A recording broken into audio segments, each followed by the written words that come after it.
So, okay, now we finish test.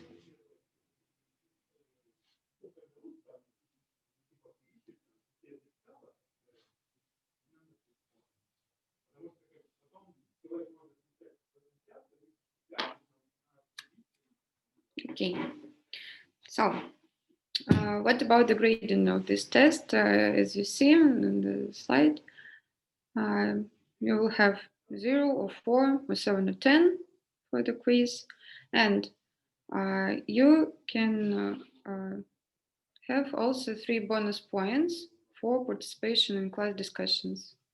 So if you work with me, if you speak with me, I will give you extra 3 points for the quiz. So if you have for the quiz, for example, 7, you will have 10. If you will have 10 for the quiz, you will and participate in the discussion, you will have 13 in table. Okay, is it clear? Anastasia, yes, please. Is it the case for all the lessons? I didn't get. Like it will We be write all the quiz. We write the quiz every class. Yeah, and this stimulation will be all the time. Yes. Okay, thank you. But you will have these 3 bonus points. Yes, only for the topic of this quiz. Yes. Then I hope it's clear. Then you all got the invitation to the Piazza platform on your corporative emails. Yes. So please open the task for the first class on this Piazza platform in resources. It's in resources. First task is about Nepal. Can I ask a question before we start our class? Yeah. So I'm the headman of this group, and I wanted to know if we will have some chat in VK or maybe in another platform to connect with you, not with our lecture teacher. No, you have Piazza. Okay, okay. Thank you. Okay, about how to connect with me. On the slide of the first lecture, you have my corporate email, but I check it. I don't know, once a day, maybe. So here is in the slide my other email that I check all the time. And if you want quick answer, please write to this email. Also, you can write questions to Piazza. So lecturer and we teachers, we will answer. Okay. Okay, thank you. Artur, yes. About the first, I wanted to answer. It's about the task, yes? Yeah. Okay, wait, please. So it was about the organizational moments, so I erase it.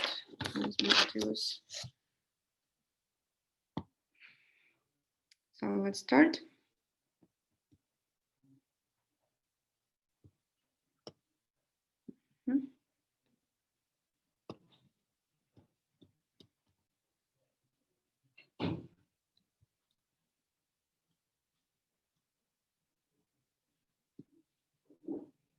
So problem 1.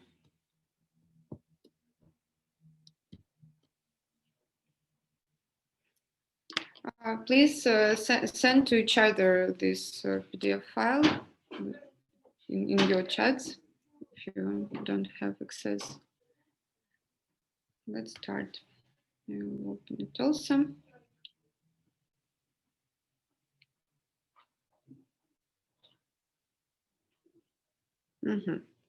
So first task. Nepal is a rather poor country. It was also observed that the people in Nepal rely on themselves for many tasks that a European would only hire a professional to do. If we consider the role of specialization, would you rather say that Nepal is poor because it doesn't specialize, or that Nepal doesn't specialize because it's poor? So let us write down the question. So we have two cases, causality or reverse causality. Then Nepal is poor. That's why there is no, they do not specialize, or because they do not specialize,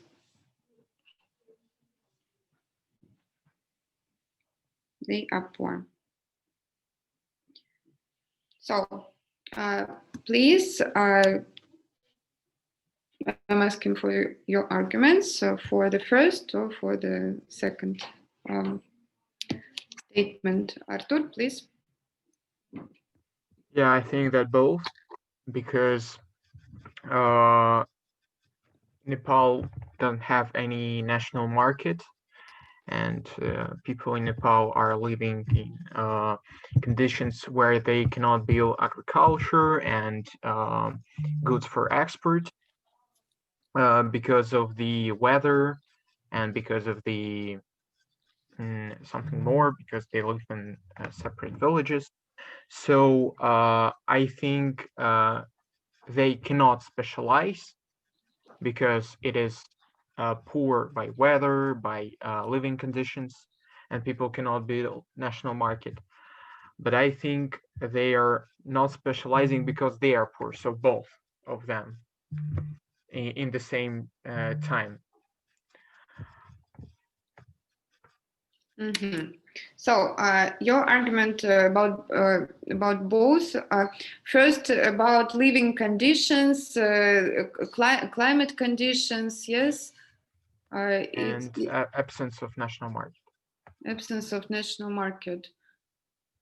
What means absence of national market? They do not have infrastructure, and they don't have any economic system and centralized regions in the country. So basically, they're living in something like villages with their own markets inside the villages. Okay, this your argument is about is about the fact that it is not developed country but developing country. Yes. In some ways, yes. And this argument we put where, to the right or to the left? To both, I think. No, we should. Okay, about. So okay, we can move it to the first section, I think. We put the argument about developing country to the right column, and about living conditions. Maybe here, yes. It's also about limitations. Okay. It's about climate conditions. Okay, let's see. I will listen to you, and then I will write some arguments from your talks. Then next, Yulia, please. Well, I had an idea. I personally think that Nepal does not specialize because it's poor.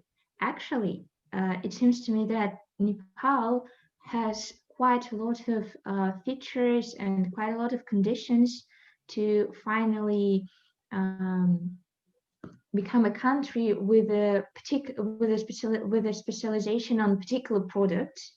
But due to some financial problems, due to the low level of development in mechanics and low level of living,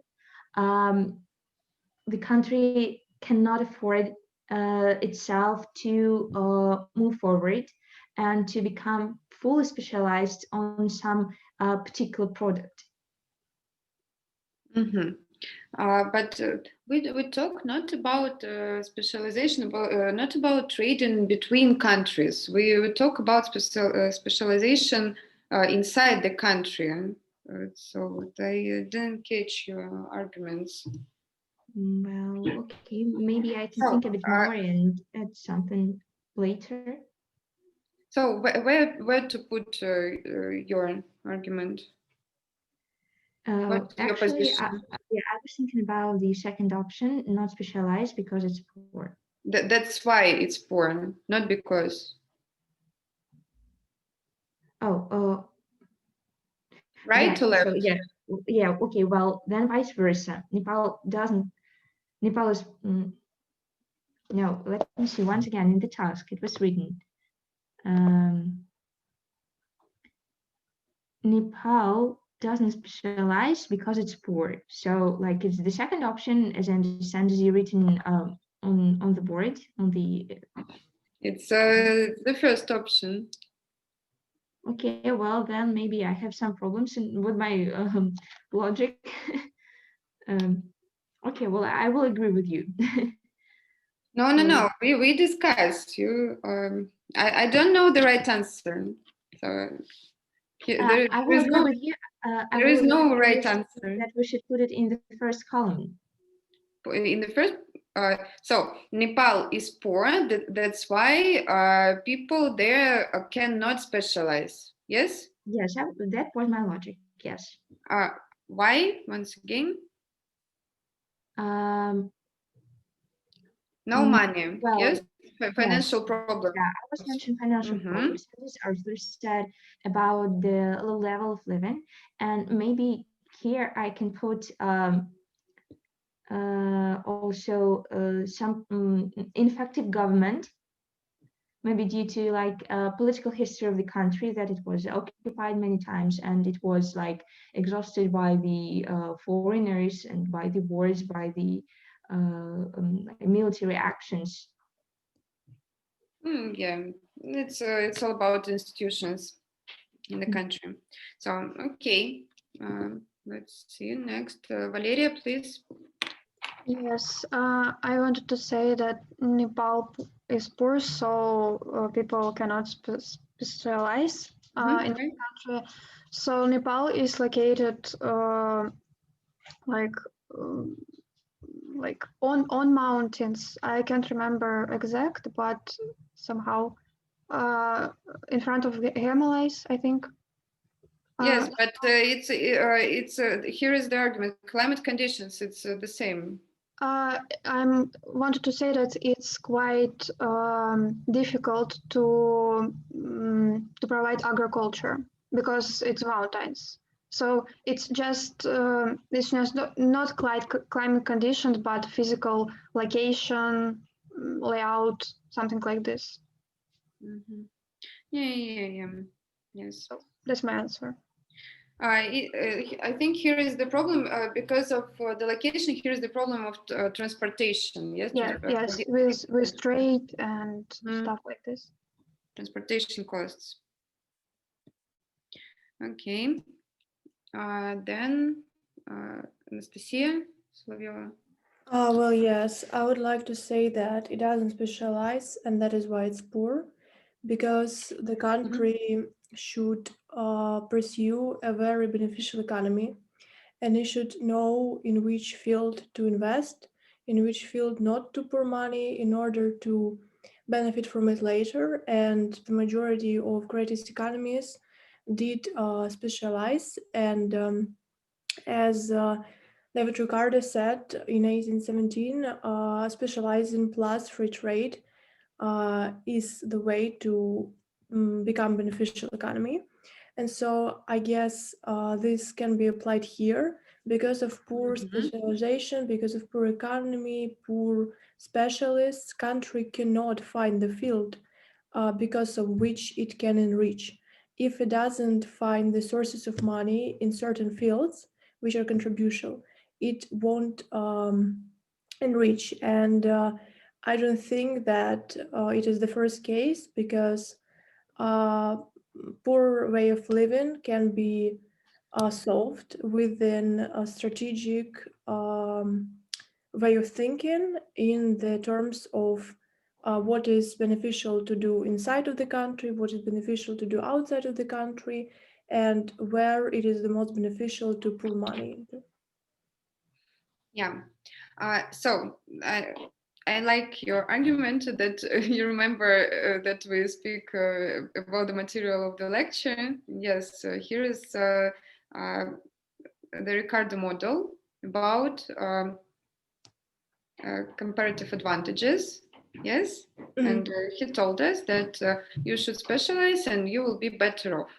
Yes, if you specialize. So, and to this argument, you do not specialize, that's why you're poor. If you will specialize, you will be better off. Yes, exactly. So Ricardo model, let's write down comparative advantages.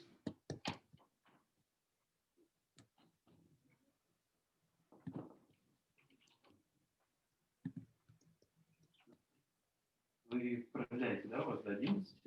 До 9 вечера. А фамилию напомните, пожалуйста. Крылева.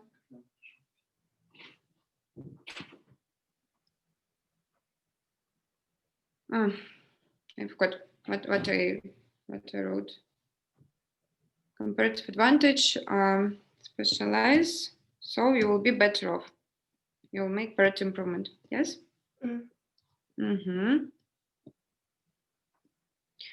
But why they cannot do it? And that's the problem, because the Ricardian model, it is the model, and each model in economy has its own limitations. Yes, and all these limitations is written in the left column. It's and in the right column also, because we because this model, Ricardian model, it is not applicable to developing countries. It's applicable to developed countries, for example. Also, full specialization is very risky. Yes, it's also limitation of the model. And for example, what means specialize? It's the side of supply. You produce something, yes, and you do only this. Yes, but first of all, it's very risky. Why? Because here can be problems with demand. Yes, from your supply side you produced, but maybe you will not find the market to sell it. Yes, to sell your good or service. Agree? So here will be limitations of the model. That's the main point. And you can read about all these limitations. You can Google or you can read it in textbook. It's easy to find about all limitations. So yes, and when we okay, let's listen to Alina. Yes. Yeah. So I wanted to say that probably Nepal does not specialize because it's poor, because there is not enough like human resources. There are not enough people in Nepal, so they just cannot provide the necessary amount of like workforce in order to specialize in one area. Maybe, yeah, why not? Not enough people. It's also about limitation, and also we can say we can put this argument also to the left column, but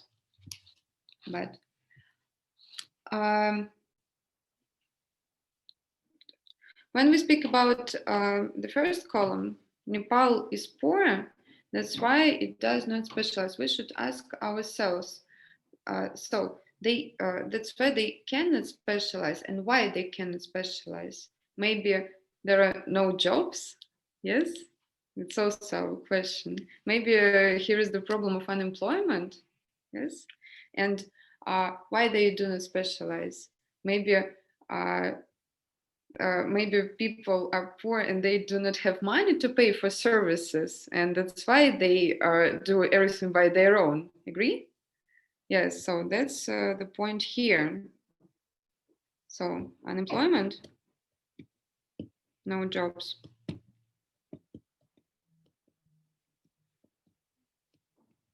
and no money to pay for services.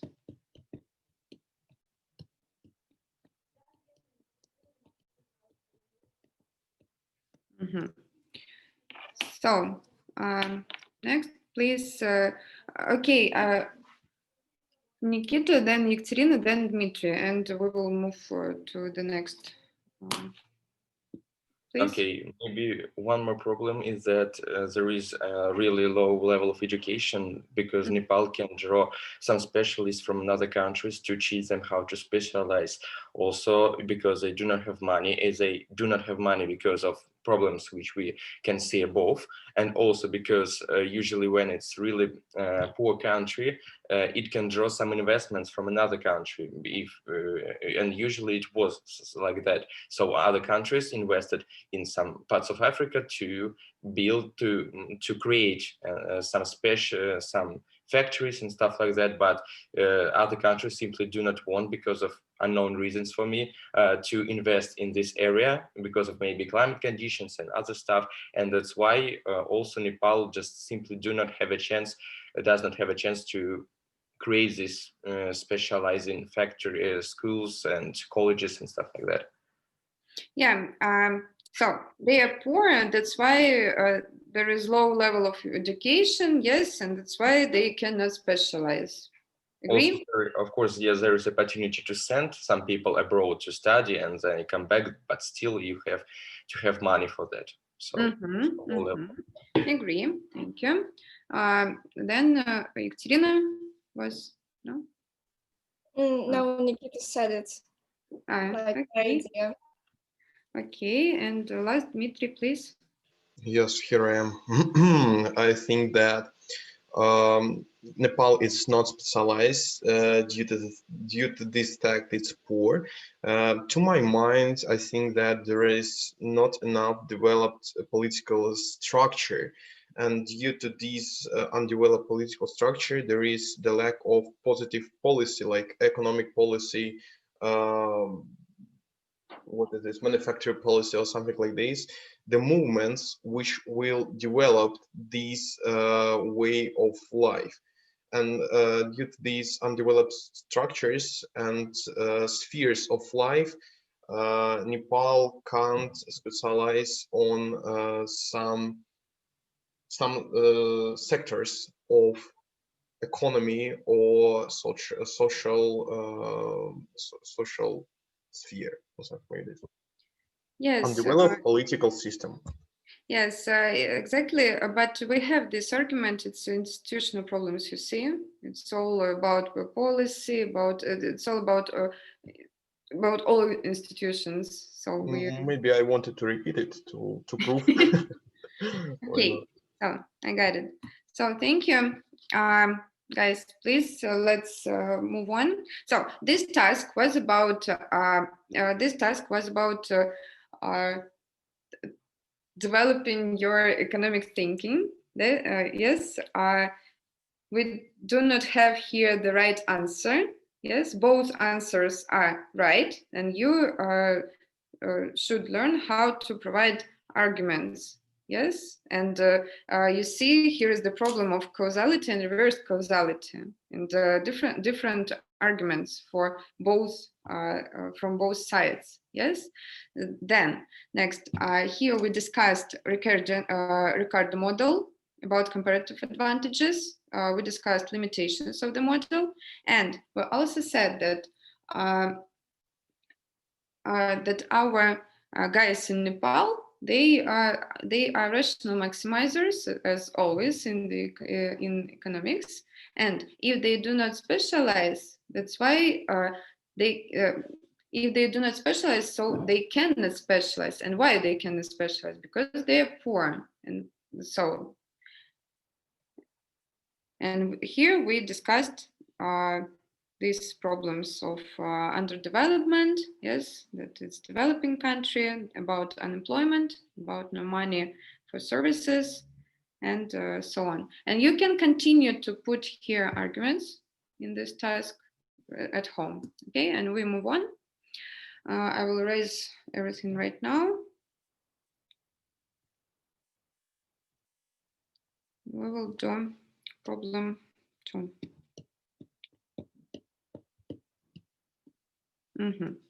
What we have in the second problem? Jack has a ticket to a concert for which he paid $30 yesterday. He takes an unpaid day off from work to get ready for the concert. So Jack paid $30 for the concert, plus take the unpaid day off.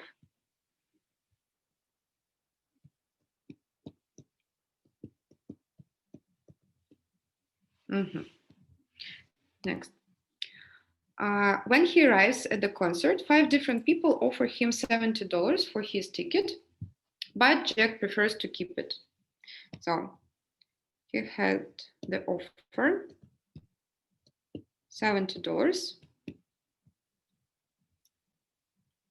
but he refuses it. And our question is, if we see Jack as a rational maximizer, what must his minimal benefit from seeing the concert be equal to? Minimal benefit from concert. So I don't know who is the first. Anna, maybe.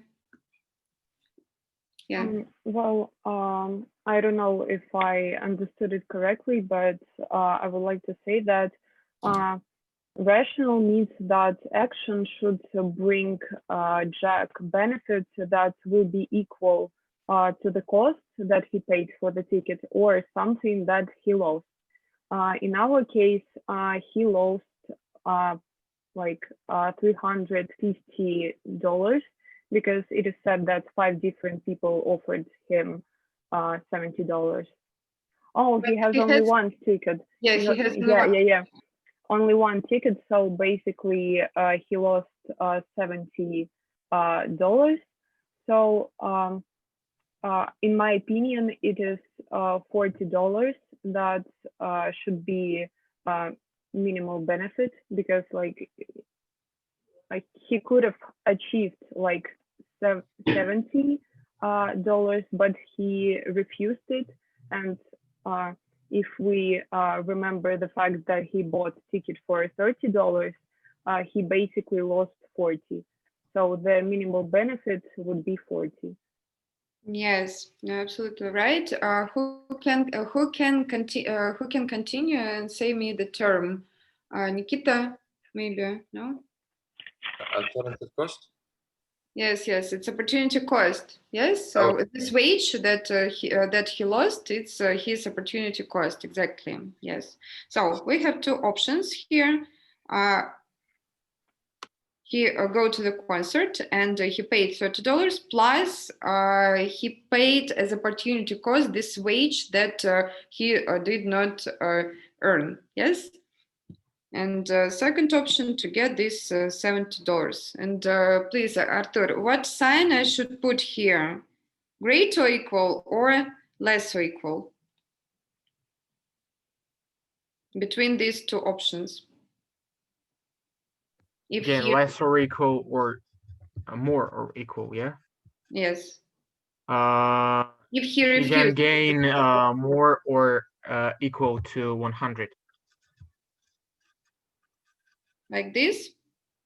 Where 100? No. We have 40, yeah? In the answer.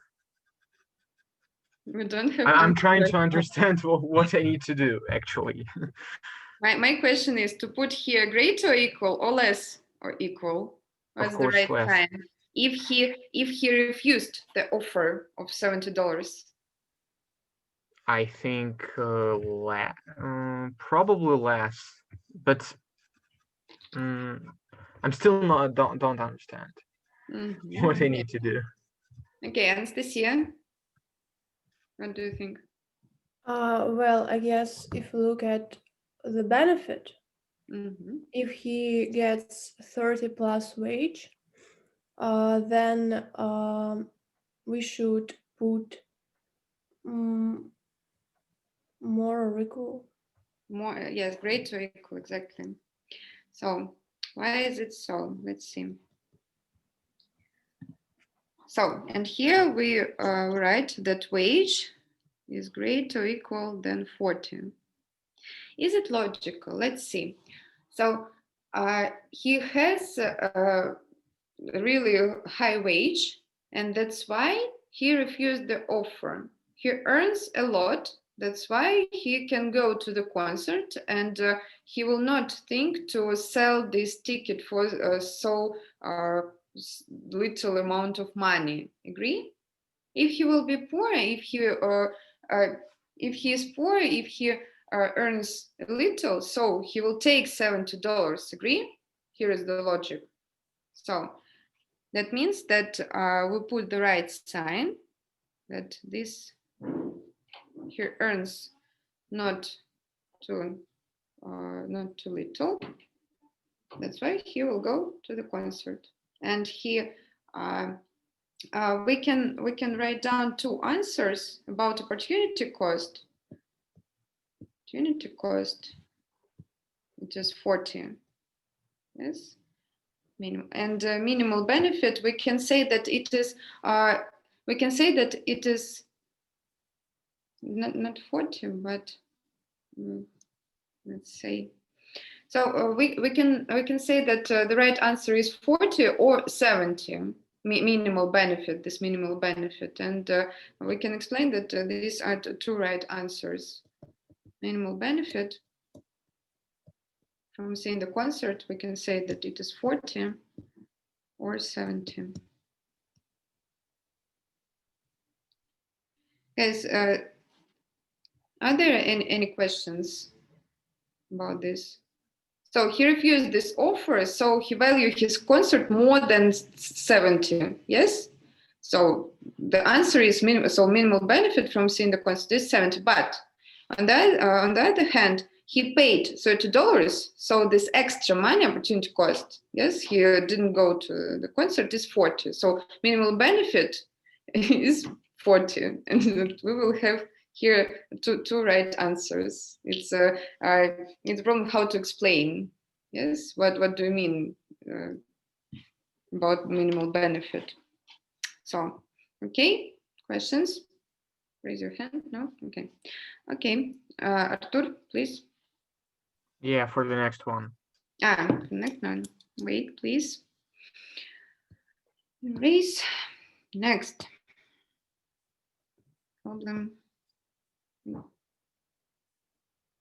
So in the second problem, we spoke about opportunity costs. Yes, so it's the cost of the second best option that you refused. Yes. So in the previous slide, the second best option was to take this to sell the ticket. Yes. Okay, let's read. Robinson and Friday are the only two people living on an island. They have a wonderful fig tree with delicious figs they both enjoy very much. It produces fruit year-round, and every night a batch of exactly 20 ripe figs drops to the ground. So let's write down that we have 20 figs in our economy. What else? All Robinson and Friday have to do each day is pick up those ripe figs from the ground, decide on how to share them, and then each consumes his share. Currently, they share the figs equally 10 to 10. So now they share them equally 10 to 10. Point A. Suppose two observers from a distant land, Mr. A and Miss B, observes the situation, make the following statements. Mr. A, this allocation of figs is not efficient. Robinson does much more work on the island than Friday, so he deserves more figs. And Miss B, this allocation of figs is not efficient. Friday comes from a disadvantaged background. He hasn't been getting enough nourishment all his life, so he should be getting more figs. We should comment on these statements. Do we agree or disagree? But first of all, you should answer to me, is this statement normative or positive? First was Artur. Okay, please. It was normative statement because it Both, is more. yes? considered on the opinion and what to do with the problem, but not the objective description of the situation. Yes, exactly. It's normative statement. They are normative statements based on our personal value judgments. Yes.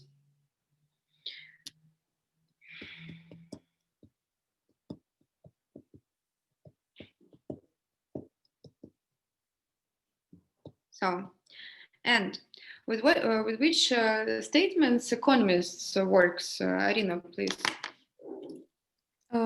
Economists work with positive statements because they are based on scientifically proved facts, and they are not personal value judgments.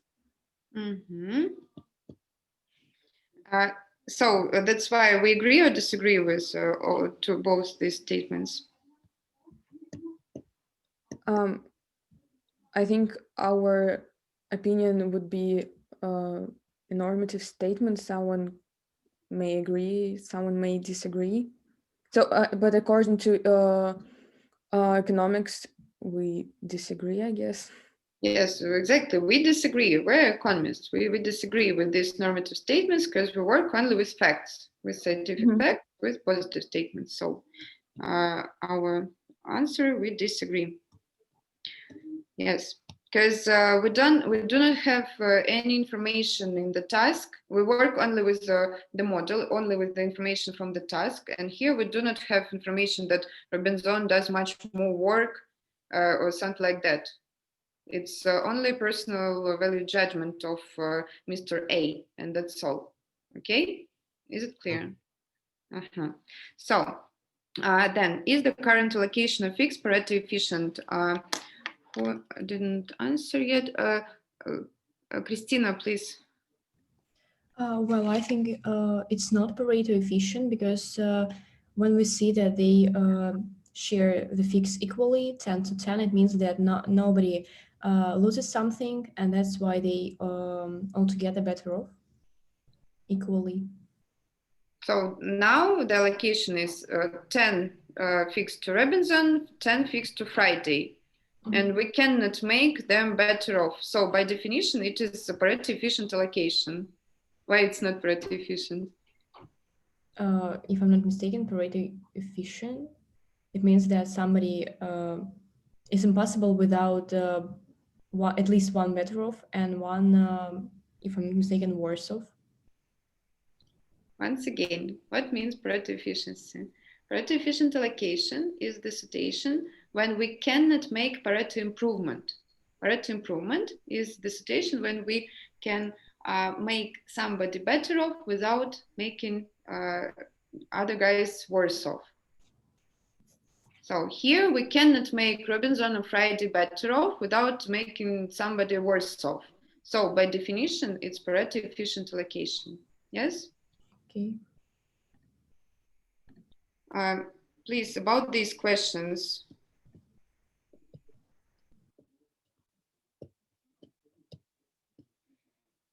Because no Pareto improvements. Because all our resources, we used all our resources. We used all 20 fix, yes, and there are no Pareto improvements.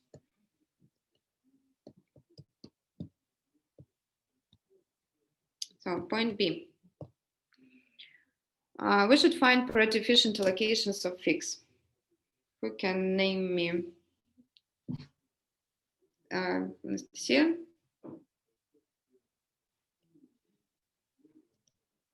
Well, 10 to Robinson and 10 to Friday. Yes. That we already do. And other? Other variant? Yes. 9 and 9. No, 9 and 9, it's not Pareto efficient allocation. We can make, we can give 10 to Robinson and make him better off. 12. 8 and 12, yes, 8 and 12. Yeah, what else? 9, 11.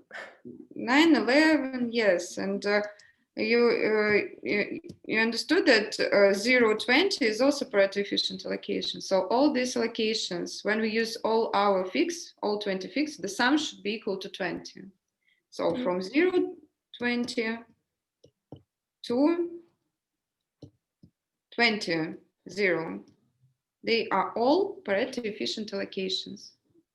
Because, for example, let's consider Friday has right now 0 fix and Robinson 20 fix. We cannot make Friday better off without making Robinson worse off. Why? Because if we will give one fix to Friday, Robinson will have 19 fix and he will be worse off. So there is no Pareto improvement. We cannot do like this here. So this allocation is Pareto efficient. And I think you will ask me right now the question, why all these 0, 20, 20, 0, why they are Pareto efficient, but it is dishonest, it is unfair, yes? But we do not consider here fairness. We consider here only efficiency, yes? It's not about fairness. So, okay. How many allocations? From 0, 20 to 20, 0. Who can count fast? 20, 19. 21. You see, from 0 to 20, 21. 0 also included. 21 allocation in this task. Okay, see? Yeah, Olivia, I'm sorry, I have a question. You said that the allocation when Robinson receives 10 fix and Friday also receives 10 fix is Pareto efficient, yes? But I can't agree with the statement because, like Christina said, they like in equal conditions in this situation when they receive both the same amount of fix, the same number of fix, but as we see, there should be like some inequality to turn the situation into Pareto efficient, as I understood. We don't speak here about equality. What? Oh, and then not equality, but like you've said right now, yeah, I understand that this concept doesn't include like equality, like from the moral side. We don't speak about like ethics and morality here, but no moralities. Yes, but I just don't understand. Maybe I understand the like the meaning of this concept in a wrong way, but as I understand it, like there should be not like how to say it. One person, like one figure, should have like better conditions, should better off the other one. So like there would be in unequal conditions. I mean, like not from like ethical side, but in case of economics, in case of the number of products that they have. So why then, when we have when Robinson and Friday, they have the same number of fix and they're pretty efficient, but no one in this case better off than the other or worse off. No, I think you speak now not about Pareto efficiency, but about Pareto improvement. Pareto efficient allocation is the situation when we cannot make Pareto improvement. Cannot make Pareto improvement, and Pareto improvement is the situation when we make somebody better off without making another worse off, and that's all. Let's consider point C, and I hope you will understand my point. Okay, let's see. So point C. Suppose currently they are picking up figs in the evening. The wet season starts, and now every evening a couple of figs turn out to be rotten. So Robinson and Friday each get 9 good figs and 1 bad one. So and then they eat only good figs and bad throw away. So now the allocation is 9, 9, and Friday notices that the figs spoil during the day while on wet ground. If they were to pick them up early in the morning, all of the fruit would be good. He suggests to Robinson to start picking up figs in the morning and sharing them in the following way. Robinson gets, so we have here offer. Robinson will have 9 figs, exactly as before, while Friday gets 11 good figs.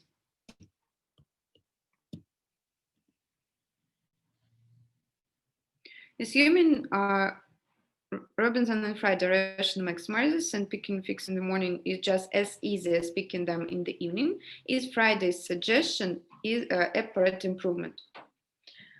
What you? Let's see. Is this offer is Pareto improvement? Who did not answer? Anna, please. Well, as I'm understanding this, it's not a Pareto improvement, because in the new current situation of the wet season, as it's called, Robinson is still left worse off than Friday. So basically, that is why it is not a Pareto improvement. Why you compare Robinson with Friday? We compare Robinson with Robinson. 2 situations, allocation 9-9 or 9-11. Well, but I said that in the new situation of the wet season, Robinson is still left worse off because he could have achieved more figs than he achieved it during the regular season. No, here we compare wet season and the offer of Friday. And so we do not compare good season and wet season. We compare this allocation 9-9 and 9-11. Is the allocation 9-11 a Pareto improvement of allocation 9-9? Anna. Well, then I guess it is a Pareto improvement because Robinson is still having his 9 figs, but Friday is having more figs than he used to have. So basically, Robinson isn't left worse off, while Friday is better off. Yes. Once again, Arina, you wanted to add something, yes? No, I just wanted to answer the question, but Anya already did. So. But you agree that it is Pareto improvement because Robinson. Because Friday gets more, so that's why it's Pareto improvement. Let's write down it. 9 is greater than 11. So that means that Friday is better off.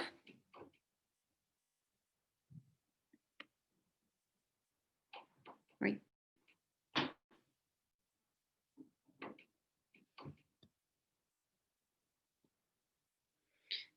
And 9 is equal to 9.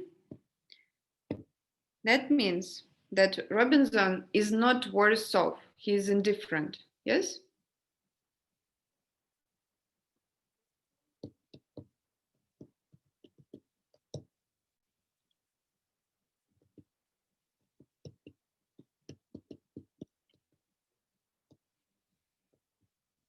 And will Robinson accept this offer of Friday or not? Let's see. Well, I guess he will not, because there can be a situation like we are not sure how many of 11 figs are actually going to rot, because 20 from 22 figs rotten, but now the number is less. And maybe there will be stations when Friday will get 10 or 11 and it will be more than Robinson. Well, I guess if we're looking if he's rational, he wouldn't agree, because he understands that it is more likely that in the majority of situations only one fig will rot, and or just in some cases, and Friday will be left better than him and with more figs. Like Why there's no I do not understand why I always hear that you compare Friday and Robinson. We should, as rational maximizers, we think only about ourselves, and we compare these two situations. Robinson had 9 figs, and now he has 9 figs, and that's all. We do not think about his feelings, something like that. We work with economic model and consider only that he's rational maximizer. He's indifferent in these two situations. Artur, what is your answer? Is there is no reason for Robinson not to accept the offer, because it would be efficiency Pareto efficiency. No, Robinson do not think about Pareto efficiency. No. He thinks that it would remain the same.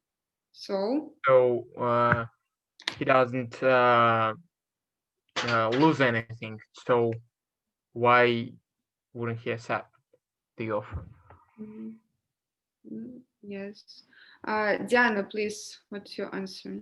So I guess there is no the right answer, because for Robinson there is no reason to say yes, as there is no reason to say no, because there is no personal benefit for him, because he will not make more, make less, and there was written that picking in the morning is just as easy as picking in the evening. So no reason. We don't know what he will answer. There's no right answer. Yes, you're absolutely right. So our answer is Robinson can accept the offer, but we do not know. Yes, we cannot say exactly yes or exactly no. We can say there is non-zero probability that he will accept, and that's all. Can accept.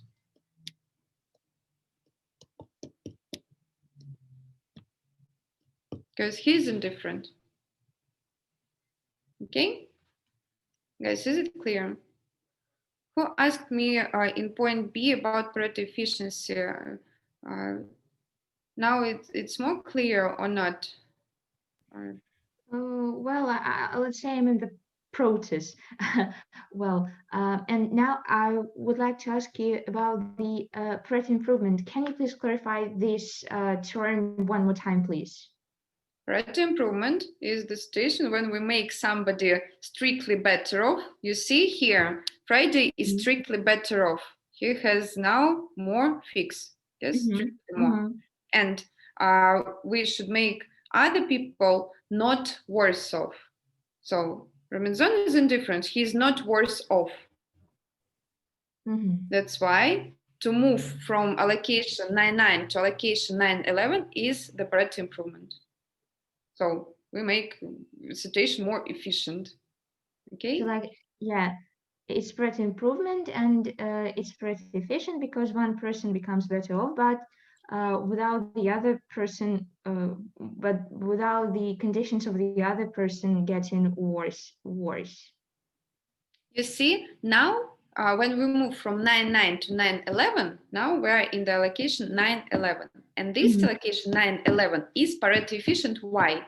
Because we cannot make anybody better off, more better off, without making another person worse off right now, when we are in allocation 9.11.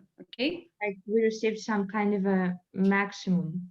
Yes, so we use all our 20 fix, so we use the best technology, all resources and something like that. So you see, when we move allocation 9, we had, yes, if we will move to allocation 9-10, it will be Pareto improvement to 9-10. It will be Pareto improvement, but 9-10 is not Pareto efficient because we can move to 9-11, which is better. You see? And 9-11 is the best situation. We cannot move, we cannot make better, more better. Okay. Okay. Well, So, okay, thank you.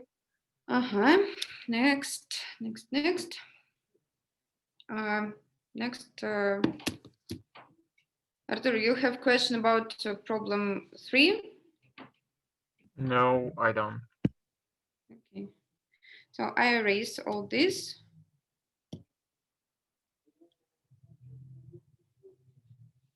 And we will do problem 4. Here, in problem 4, we have friendly island, which is divided evenly into friendly mountain and the friendly valley. So we have mountain and valley.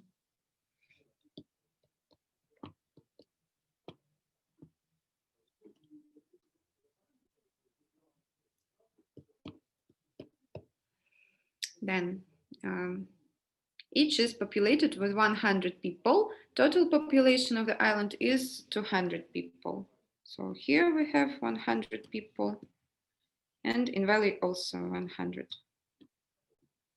Then all residents of the island can do with their time and other resources is to graze sheep or make apparel. So 2 options: to graze sheep, or make apparel. So they can produce 2 products.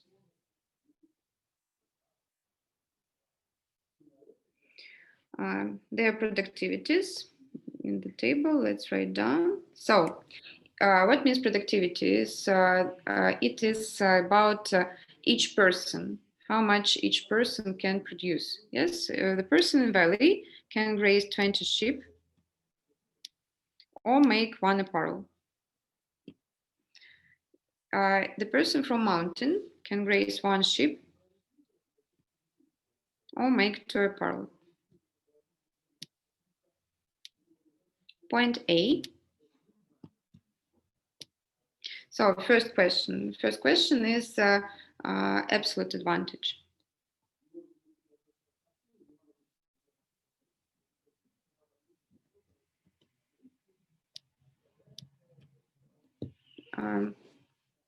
Who went?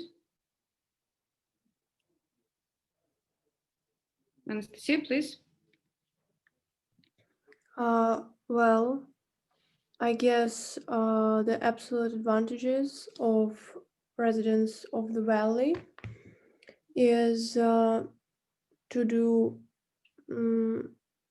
to graze 20 sheep per year, and the absolute advantage of residents of mountain is to make 2 apparels per year, but I didn't really understand what absolute advantage is because I think we only talked about comparative advantage. No, you talk about absolute advantage and you reverted everything. Each resident from mountain can raise 20 sheep, and each resident in valley can raise can make 2 apparel, and you told vice versa. So Nikita, please. If my memory doesn't fail me, absolute advantage is that in sheep's mountain has an absolute advantage, and Why? in apparel valley has an absolute advantage. No. Why mountain has absolute advantage in grazing sheep? Because they can produce more, not produce sheep, but how can I say graze? Yes. Graze sheep. It's like it's understood because I can see a table because it's blurred in my document, but still they can produce, they can graze more ships by one person than in valley, and at the same time valley can create more apparel per one person than it happens in mountain. So absolute advantage, like in some ways. Yeah. Yes, you're absolutely right. You see, when we speak about absolute advantages, we consider productivities. Yes, we look at productivities.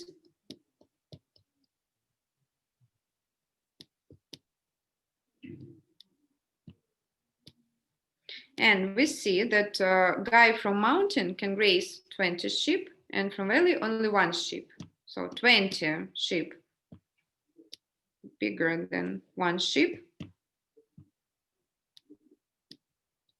So the conclusion is that mountain, let's say M, has absolute advantage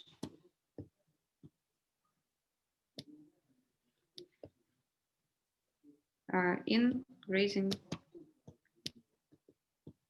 sheep. Here in valley, you see that in valley they can each person can produce 2 apparel per year, and it is bigger than 1 apparel per year from by the guy from mountain. And here we make the conclusion that valley has absolute advantage in apparel.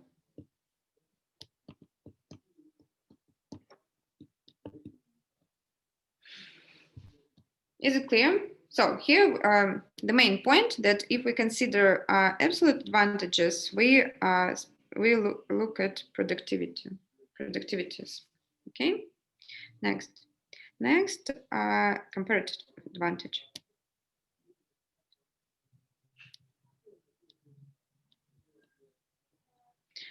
So who? Artur.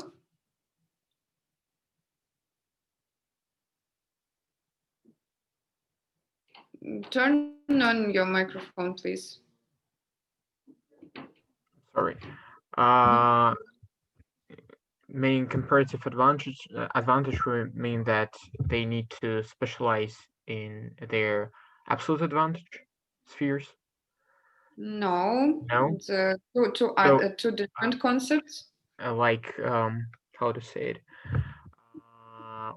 When we have so we say that valley cannot create or can create 20 times less ships, or not create, grace 20 times less ships than mountain. So on the graph we how to explain it right. So my question is how to count it, actually, the comparative advantage, because from the lecture it isn't clear. How to count comparative advantage? Yes, because as I understood, it's something that we compare the absolute advantages. Now, absolute advantage and comparative advantage, these are 2 different models. Diana, please explain to us. So as I understand, Mountain Valley has a comparative advantage in making apparel, because if the second, what's called, second valley, friendly valley, yes, if the friendly valley give up on making apparels, then they will their opportunity loss will be more than comparing to friendly mountain. Yes, you see, here we should count, you're absolutely right. Here we should count opportunity costs on producing both goods. First, let's count opportunity cost for example, for apparel in mountain and in valley. In mountain and in valley. Here. In mountain, opportunity cost of 1 apparel, how much? What means opportunity cost of one apparel? It's how many sheep we will not produce if we decide to produce one more apparel. Yes? How many sheep we will give up to produce one extra apparel? Are we talking about mountain or valley? Mountain. 120? 20, yes, 20, exactly. 20 sheep. Always write down in what terms we count. Yes, sheep. Then, and in valley? Only one. No, not one. To produce one extra apparel, we should give up how many? 1/2. 1/2. Yes, 1/2. 1/2 sheep. So where is cheaper to make apparel? In mountain or in valley? Diana? In valley. In valley, yes, because 1/2 is less than 20. No. Less than 20, so we make the conclusion that that valley has comparative advantage because we compare production of two goods. Yes, so how much we give up.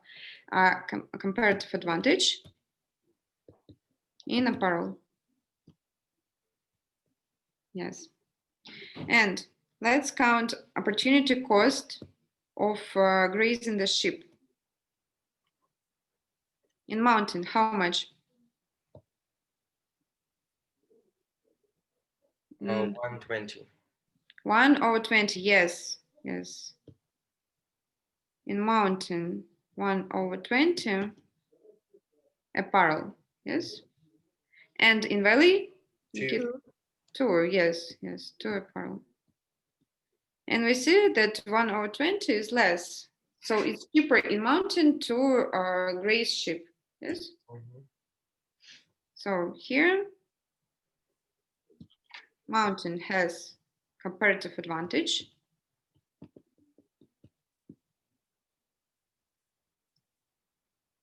In grazing sheep.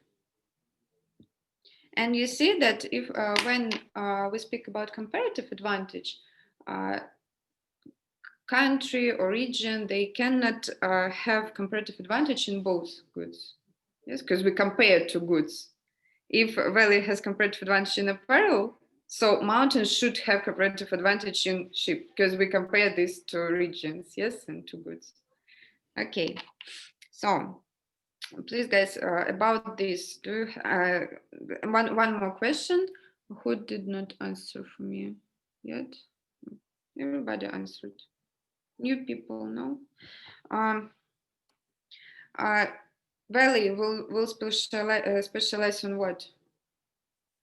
Valley will specialize in apparel. In apparel, yes, because comparative advantage in apparel, so here will be specialized. Yes, and mountain will specialize on sheep because it has comparative advantage.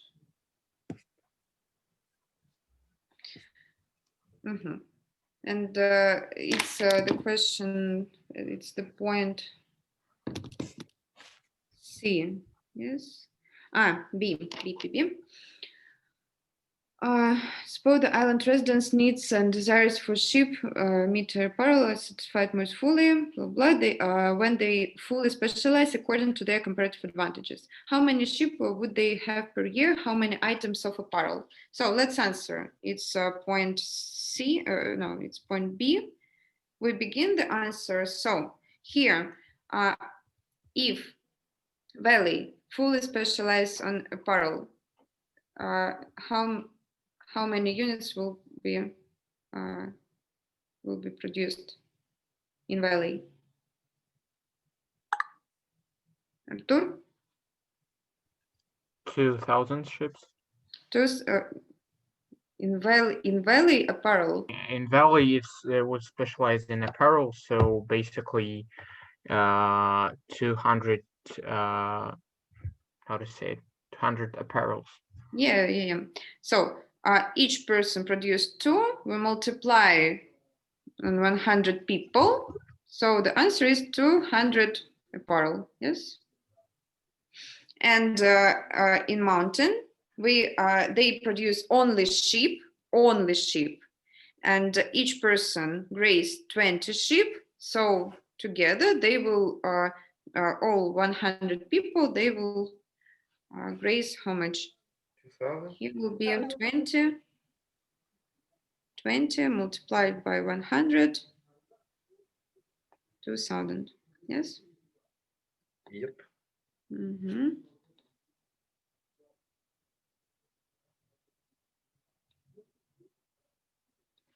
$2,000 sheep. Okay. So this is for point B. And for point C, they decided to exchange. So now Valley and Mountain, Valley produce only apparel. They have 200 apparel. And Mountain has 2,000 sheep. And they decided to exchange with each other, yes? And what we see, if we know that the outcome of this exchange is that all residents of the island have the same number of sheep and the same number of pieces of apparel, how many pieces of each good each resident of an island will have? Who can answer? Diana, please. So we just have to divide it in two, right? Like the 200 divided by 2 is 100.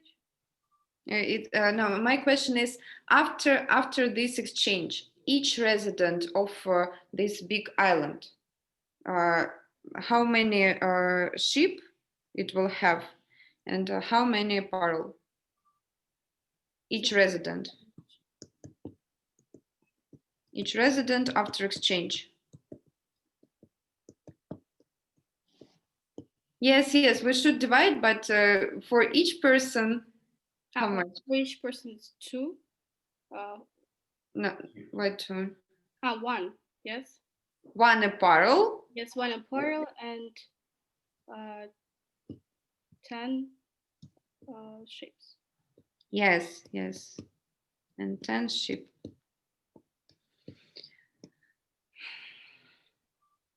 So to come to this allocation,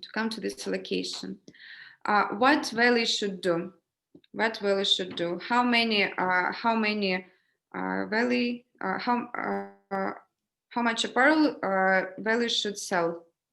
Should exchange?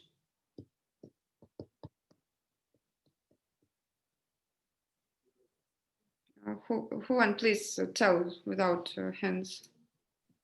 100. 100, yes, 100 exchange and 100 for them, yes, for resident. 100 apparel. To how much sheep? 1,000. 1,000, yes. Sheep from mountain.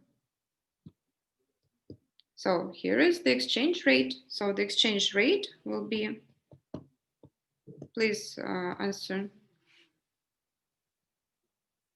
Who want? 1 to 10. Oh. 1 to 10, yes. So we divide 100 to 1,000 and that's all. Exchange rate is 1/10. But we write in what terms we count? Apparel to sheep. Like this. So this is the answer for this point. See?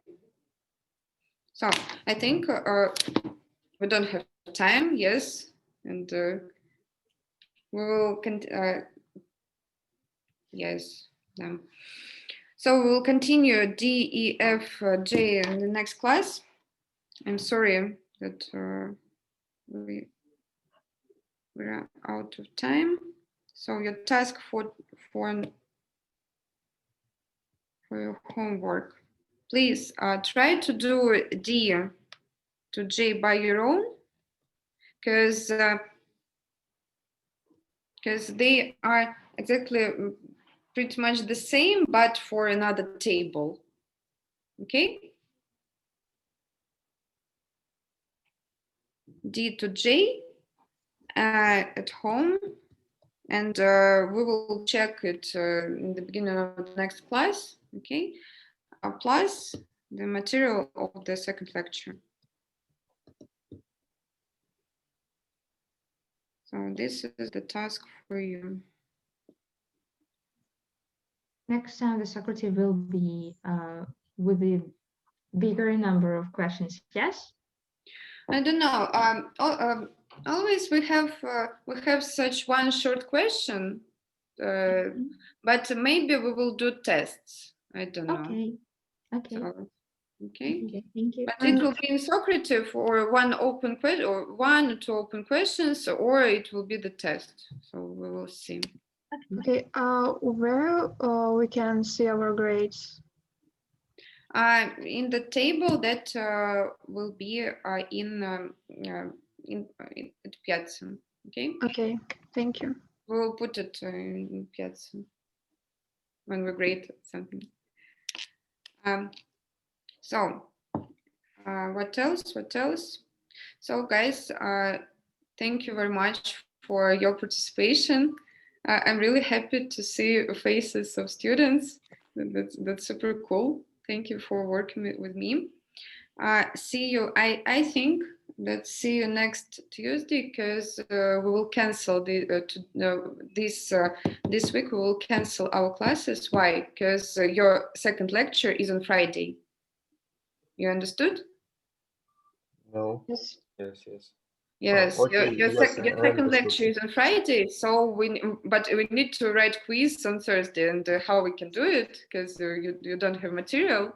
Yes, so our next class will be on Tuesday, but then this canceled class, it will be in March or something like that. Okay.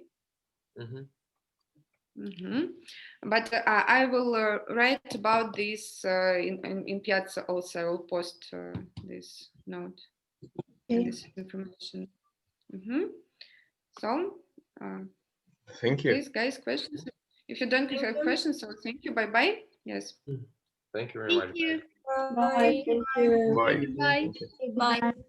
Thank you. Bye. Bye. Bye.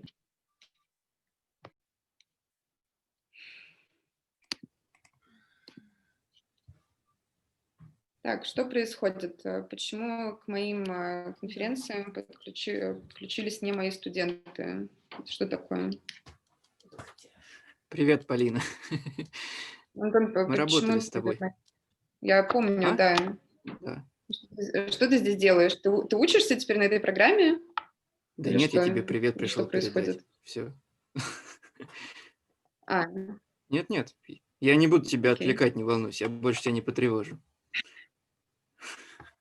Ну, хорошо, потому что, типа, так особо не делается, да, потому что у нас как бы там, ну, не знаю, это, надо как-то предупреждать, да, спрашивать, что типа, можно ли зайти на занятия. Все, прошу прощения, ухожу, никаких проблем. Больше тебя не потревожу. Все. Все, пока. Счастливо, удачи. Счастливо.